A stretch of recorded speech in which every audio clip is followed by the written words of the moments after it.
Bien, vamos a hablar entonces acerca de lo que son los esfuerzos normales.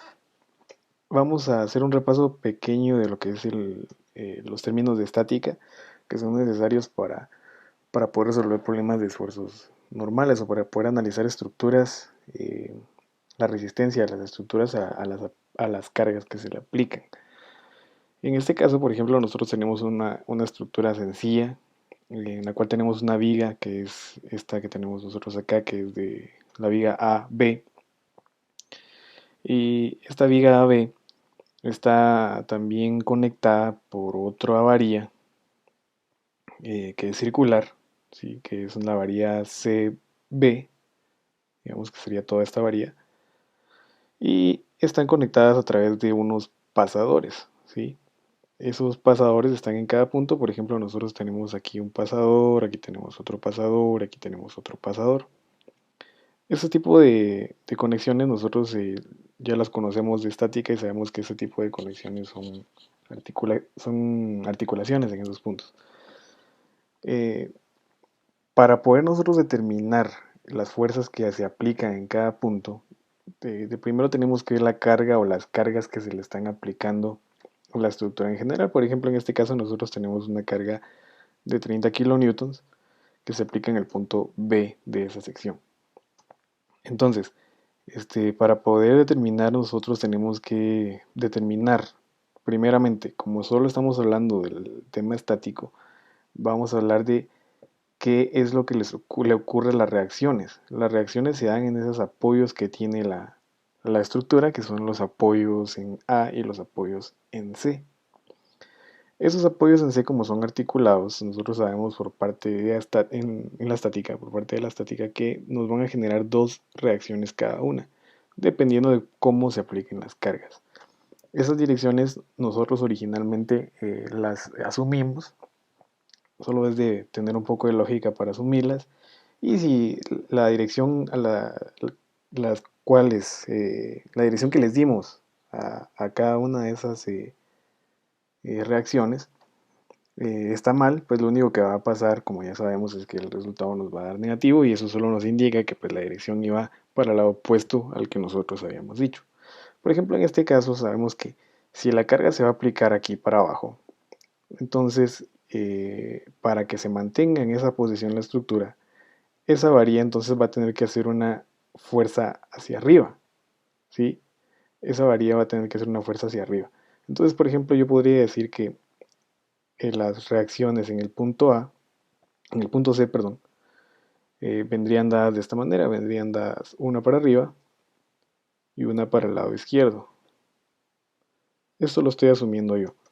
Y las del punto A, yo podría decir también, por ejemplo, que vendría para arriba y que vendría esta para el lado derecho. No vamos a resolver este problema porque ese es un problema prácticamente de estática, es solo que quería darles un repaso de lo que sucede en las estructuras, cómo determinar esas fuerzas que son importantes para saber si la estructura va a resistir las cargas que se le aplican o no. Ese trabajo estático no es suficiente para poder saber si la estructura va a soportar esa carga que se le va a aplicar. En este caso sería esta carga de 30 kilonewtons. No es suficiente porque para que nosotros podamos determinar si esa estructura va a aguantar o no, tendríamos que ver lo que le pasa internamente al elemento. Hay varias cosas que hay que tomar en cuenta para poder saber si esas dos barras van a soportar o no. Incluso también aquí los pasadores están soportando ciertos esfuerzos, estos pasadores que están aquí, que son los cuales conectan a las dos barras.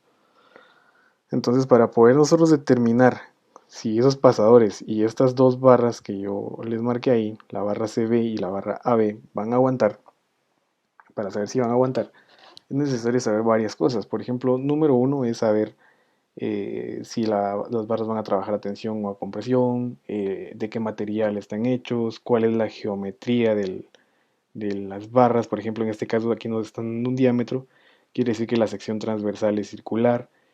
Aquí no me la dan, pero podría bien ser una sección rectangular. Este, y hay que tomar en cuenta muchas cosas, incluso hasta la textura del material. Entonces, para poder nosotros determinar saber si eso va a aguantar o no, hay que ver qué le pasa internamente a cada una de esas barras. Por ejemplo, tomemos en cuenta eh, la barra CB. ¿Qué va a pasar con la barra CB? Seguramente, como lo habrán notado ustedes ya, esta barra va a trabajar a tensión, ¿sí? Y va a trabajar a tensión porque esa carga de 30 kilonewtons que nosotros tenemos acá va a querer hacer que el elemento tienda a bajar, ¿sí?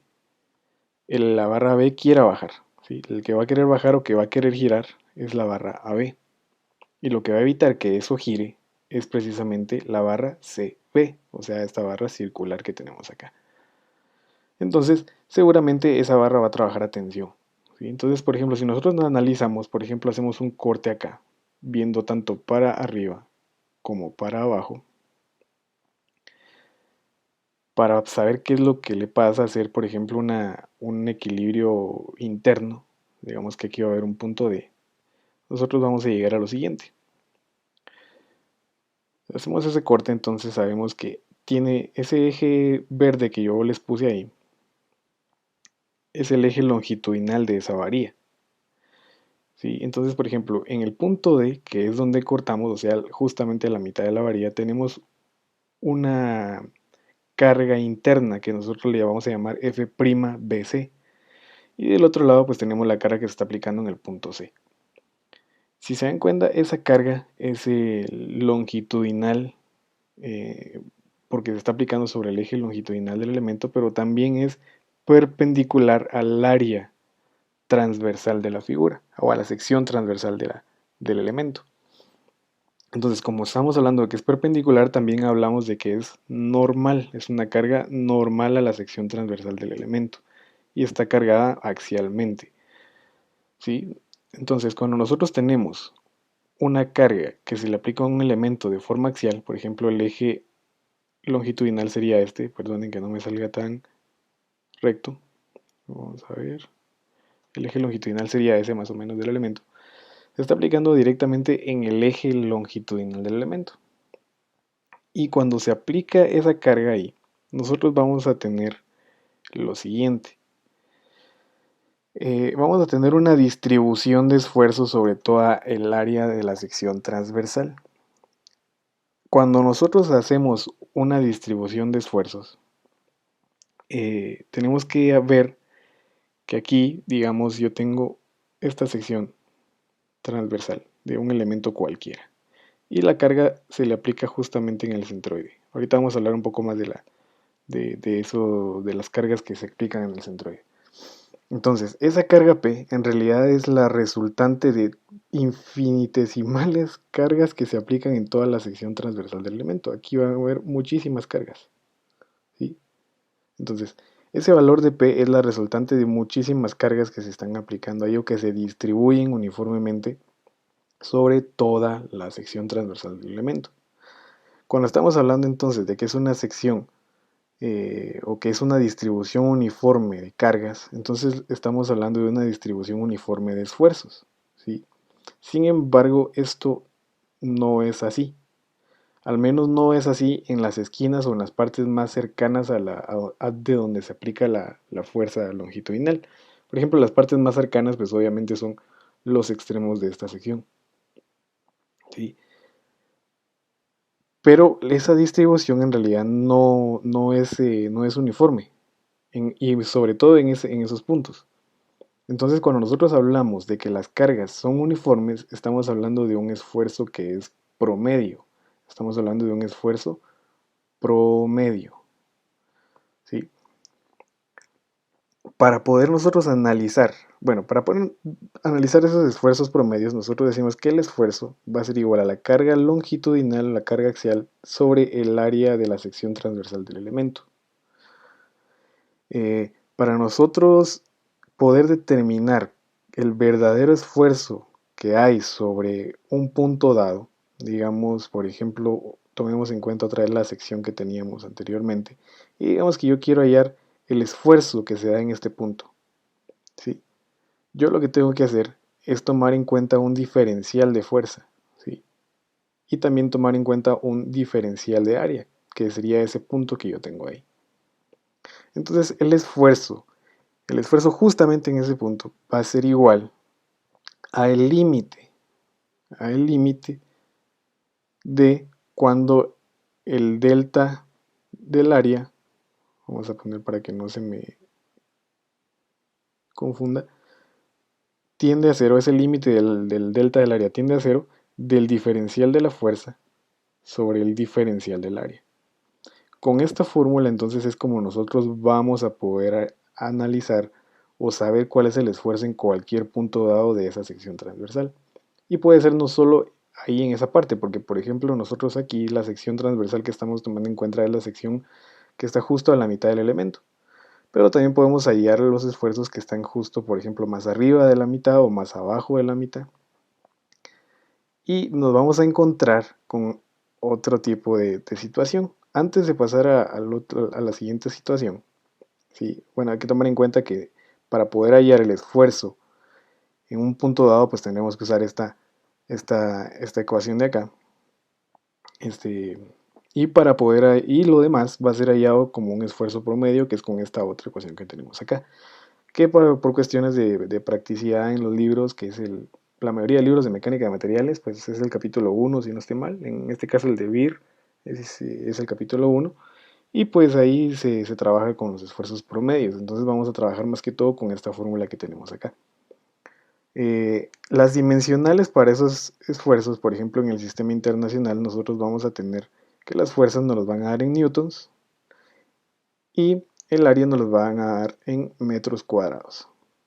Entonces el esfuerzo va a ser igual a newtons partido metro cuadrado, nos van a quedar esos dimensionales y esto es igual a pascales.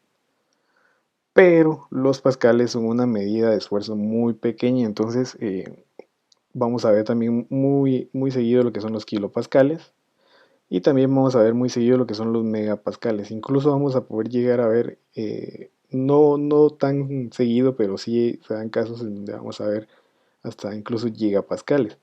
Esto no es más que multiplicar la cantidad de pascales por 10 a la 3. Esto es por 10 a la 6 y esto es por 10 a la 9. Eso es para el sistema internacional. Y para el sistema inglés, nosotros tenemos que la fuerza nos la van a dar en libras, libras fuerza, y el área nos lo van a dar en pulgada cuadrada. Por lo tanto, el esfuerzo nos va a quedar entonces a libras sobre pulgada cuadrada, y eso es igual a PSI, por sus siglas en inglés. Pero también vamos a tener que cuando los esfuerzos sean muy grandes, vamos a tener también lo que son los kilo PSI, que se escribe solo KSI. Y estos KSI son un KSI son 1000 PSI, 1000 libras sobre pulgada cuadrada. Ok, entonces, para poder determinar entonces lo que yo les estaba hablando ahorita, que es muy importante saber eso, es que nosotros cuando hayamos esfuerzos, pues vamos a calcular el esfuerzo promedio, porque vamos a asumir que la distribución de esfuerzos en un elemento, en una sección transversal de un elemento, es uniforme. Sin embargo, esto no es así, lo vamos a ver más detenidamente acá. Mientras más alejados estemos de los puntos donde se aplican las cargas, por ejemplo, aquí serían los extremos, ¿sí? Y en el centro, pues sería el lugar más alejado de donde se aplican las cargas. Mientras más lejos estemos de esos puntos de aplicación de las cargas, nos vamos a dar cuenta que el esfuerzo eh, va a ser más uniforme, la distribución del esfuerzo va a ser más uniforme. Pero cuando estemos más cerca de los puntos de aplicación, que en este caso serían los extremos, nos vamos a dar cuenta que la distribución de los esfuerzos va a ser mucho más variada, como es el caso de estos puntos que tenemos acá, que son los puntos donde se aplican las cargas, ¿sí? Entonces la distribución es más, la variación de la distribución del esfuerzo es mucho más notoria. Entonces, no podríamos decir entonces que el esfuerzo promedio es un valor exacto, es solo como su nombre lo dice, un valor promedio del esfuerzo. Y esto va a suceder si nosotros queremos que el esfuerzo sea promedio, nosotros tenemos que, la estática elemental nos dice que la carga, la línea de acción de la carga, ¿sí? ¿A qué me refiero con la línea de acción de la carga? Sabemos que si una carga, por ejemplo, tiene, digamos, esta inclinación, su línea de acción es toda esta, ¿sí? Toda esta línea de acción. Esa línea de acción tiene que coincidir con el eje centroidal del elemento, ¿sí? Y ese eje centroidal es esa línea que yo tengo aquí en verde, esta línea que yo dibujé aquí en verde. Ese es el eje longitudinal del elemento. Y cuando la línea de acción de las cargas coincide, ¿sí?, con ese eje longitudinal, entonces vamos a hablar de una distribución de fuerzas uniforme. Y por lo tanto, entonces nos va a dar como resultado los esfuerzos promedio. Y acuérdense que, por lo que mencionamos anteriormente, nosotros lo que queremos es hacer que los esfuerzos sean promedio. ¿Sí? Nosotros vamos a trabajar ahorita con esfuerzos promedio. Entonces, cuando esto suceda, vamos a hablar entonces de que son cargas eh, axiales o cargas centroidales o cargas céntricas también. Vamos a ponerle cargas céntricas. Estas son cargas céntricas. Sin embargo, no siempre eso se va a dar así, sino que también van a haber estos casos. La mayoría de veces incluso son estos casos en donde la carga no se aplica directamente en el centroide del elemento, o mejor dicho, la línea de acción de la carga no se aplica, la línea de acción de la carga no está justamente o no coincide justamente con el eje centroidal del elemento. En este caso, por ejemplo, el eje centroidal del elemento vendría siendo más o menos este. Y no coincide porque la línea de acción es esa línea punteada que nosotros vemos a la par, la línea de acción de las cargas, ¿sí? Entonces no coincide directamente con el eje longitudinal del elemento, el eje centroidal. Cuando eso sucede, nosotros decimos entonces que tenemos una carga que es excéntrica. Una carga excéntrica. Y este tipo de cargas me generan no solo, o no solo van a estar actuando sobre el elemento solitas, por decirlo así, sino que también me van a generar un momento. Sí, es ese que tenemos ahí. Sin embargo, pues este es otro tema que en el libro de Beer, que es el que yo estoy usando para esta explicación, en el libro de Beer viene lo que es la carga excéntrica en el capítulo 4 en el tema de flexión pura. Ahí se ve más a detalle y a profundidad todo el tema de la carga excéntrica, porque ahí pues ya me genera una combinación de esfuerzos normales, que son esfuerzos a tensión y a compresión y también esfuerzos a flexión. Entonces ese tema se mira más adelante. También algo bien importante es que, por ejemplo, sabemos que si nosotros queremos saber el esfuerzo en un punto dado, en cualquier punto dado de la sección transversal, nosotros tenemos que usar elementos diferenciales de fuerza y de área. Entonces, ese diferencial de fuerza, la sumatoria de todos esos diferenciales de fuerza, me va a dar la resultante de la carga. Y esa resultante pues es esta fuerza P. Cuando nosotros hacemos eso, lo vamos a poner matemáticamente hablando. Entonces sería, la resultante nosotros la sacamos sumando todos los diferenciales. Y sabemos que para sumar los diferenciales, pues nosotros hacemos una integral. Entonces al momento de hacer la sumatoria de todos esos diferenciales, me van a dar como resultado esa fuerza P, ¿sí? Y esto, si nosotros despejamos la ecuación anterior, o sea, la ecuación que nosotros habíamos puesto aquí arriba, en donde la tenemos, esta, la del límite cuando el diferencial del área tiende a cero, nos va a quedar ya despejado para el diferencial de la fuerza, nos va a quedar que el esfuerzo multiplicado por la integral del diferencial del área. ¿Sí? Esto lo que nos quiere decir entonces es que el volumen debajo de cualquier superficie, en cualquier sección dada de cualquier elemento, ese volumen tiene que ser igual a la magnitud de la fuerza P, a la magnitud de esta fuerza P. Esto es lo único que nosotros podemos saber o podemos lograr determinar bajo los conocimientos de la estática. ¿Por qué? Porque la magnitud de los esfuerzos en cualquier punto dado o en cualquier sección, ya sea, digamos, por ejemplo, en este caso aquí arriba o acá abajo, esa distribución de esfuerzos está indeterminado. y como está indeterminado, pues no se puede analizar aquí. Para eso hay que tomar en cuenta otras cosas como por ejemplo la deformación del elemento, la longitud del elemento, el módulo de elasticidad del elemento. No solo hay que tomar en cuenta las fuerzas y el área de la sección transversal. Entonces esto se mira más adelante, es tema de otro video, es cuando estemos ya viendo deformaciones. Entonces ya sabiendo eso, lo que son las cargas céntricas y las cargas excéntricas, entonces ya tenemos bien lo que son, espero que haya quedado claro ya todo lo que son los esfuerzos normales.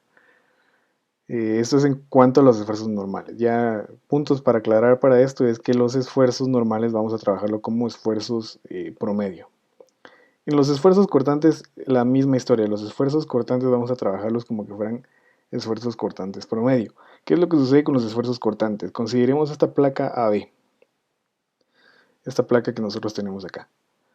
Y se le aplican dos cargas, una carga P y una carga P', que son de la misma magnitud, solo que en sentido contrario.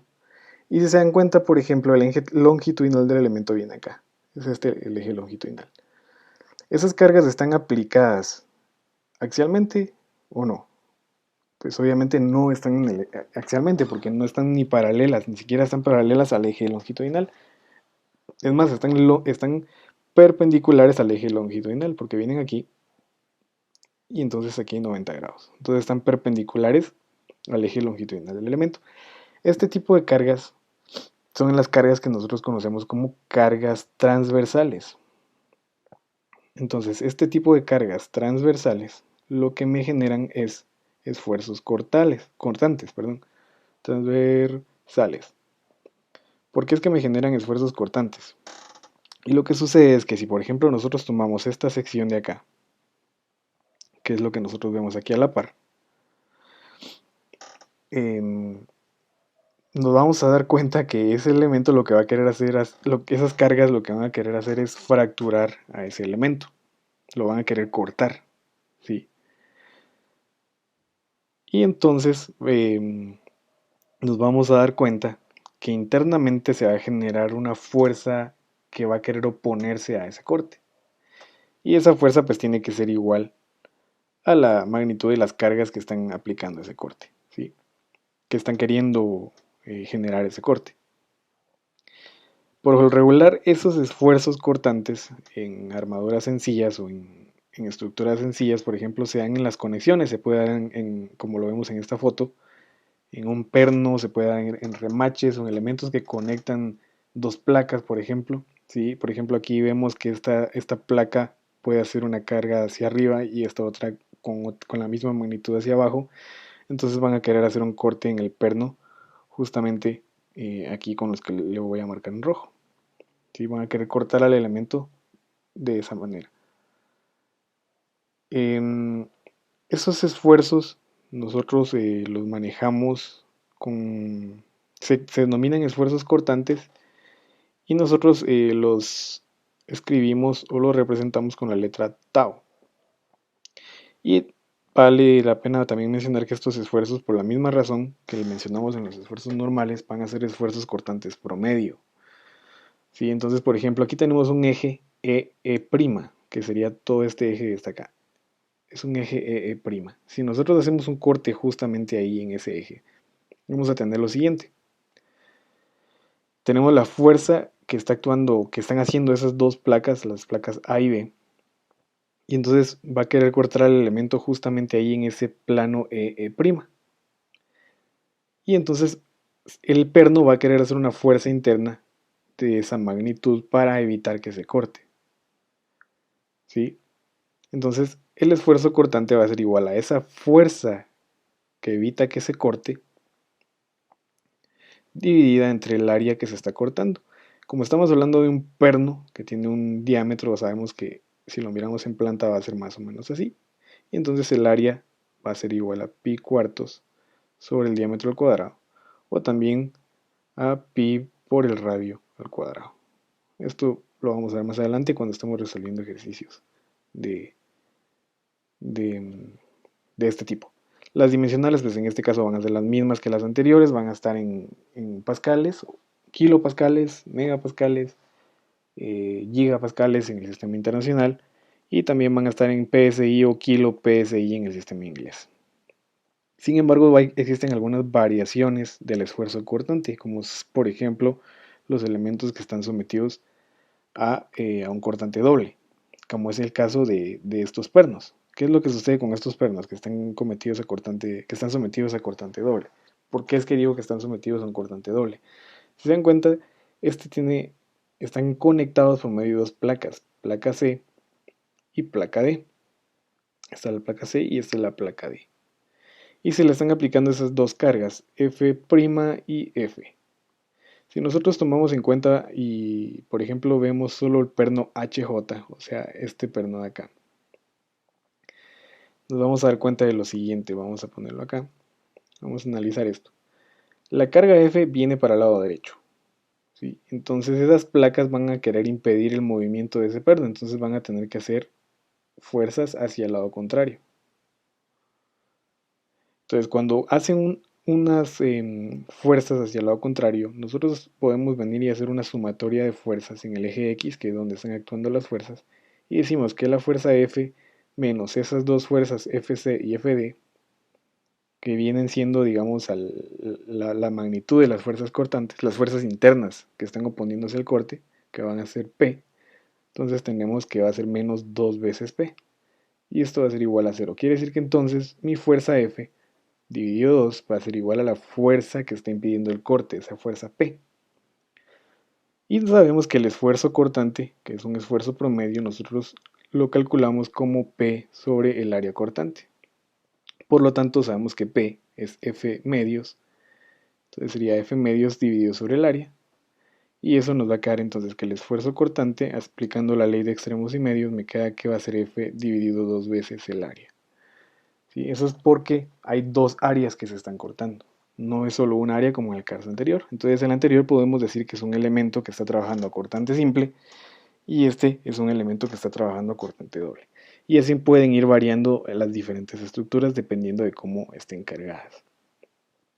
En los esfuerzos cortantes pues es importante analizar bien cuál es el área que se está cortando, porque si no pues esto nos va a dar problemas a la hora de estar resolviendo problemas. Vamos a ir, para que no se nos haga más largo el video, vamos a hacer el tema de los esfuerzos de aplastamiento. Consideramos la misma estructura, solo que ahora lo vamos a ver ya en 3 dimensiones, el mismo perno que estábamos analizando. Tenemos la placa A. Esa placa A es esa que nosotros tenemos aquí, solo que en este dibujo está pues en gris, que sería esta de acá. Y esa placa A es a la que se le están aplicando la fuerza F. ¿Sí? Estamos aquí con la placa A, solo que estamos viendo el lado izquierdo de la placa.